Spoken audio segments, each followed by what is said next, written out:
തമിഴ്നാട്ടിലെ കർഷകർ ഏറ്റവും കൂടുതൽ കൃഷി ചെയ്യുന്ന ഒരു ഇനം മുരിങ്ങ തൈയാണത്. ഇത് ചെടിമുരിങ്ങയാണ്. 6-ാം മാസത്തിൽ കായ്ക്കുന്ന ചെടിമുരിങ്ങയാണ്. PKM1 എന്നാണ് ഇതിൻ്റെ പേര്. ഇത് നമ്മളുടെ വൈറ്റില ജംഗ്ഷനടുത്തുള്ള കൃഷിഭവനിൽ അതിൻ്റെ സൈഡിലായിട്ടുള്ള സ്ത്രീ സമൃദ്ധി എന്ന് പറഞ്ഞ ഷോപ്പിൽ ഇത് വാങ്ങിക്കാൻ കിട്ടും. 25 രൂപയാണ് കേട്ടോ ഒരു തൈയുടെ വിലയെന്ന് പറയുന്നത്.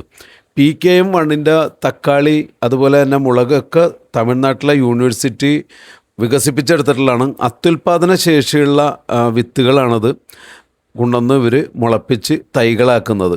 അപ്പോൾ ഏറ്റവും അത്യാവശ്യമുള്ള ആളുകൾ വൈറ്റില ജംഗ്ഷനടുത്തുള്ള സ്ത്രീ സമൃദ്ധി എന്ന് പറഞ്ഞ ഷോപ്പിൽ പോയാൽ ഇത് വാങ്ങിക്കാൻ കിട്ടും. ഒരുപാട് തൈകളൊന്നുമില്ല. നമ്മളുടെ കാലാവസ്ഥയിൽ വളരുന്നതും ഏറ്റവും കൂടുതൽ മുരിങ്ങ കായ നമുക്ക് കിട്ടുന്നതുമായിട്ടുള്ള തൈയാണ്. ഹൈറ്റ് ഒരുപാട് വെക്കാൻ സാധ്യതയില്ല. കൂടുതൽ ഹൈറ്റിലേക്ക് പോവുകയാണെങ്കിൽ നമുക്ക് പ്രൂൺ ചെയ്ത് കഴിഞ്ഞാൽ കൂടുതൽ ബ്രാഞ്ചുകളും ഉണ്ടാകും. അതനുസരിച്ച് ഇഷ്ടം പോലെ കായ്കളും ഉണ്ടാകുന്ന ഒരു ഇനമാണത്.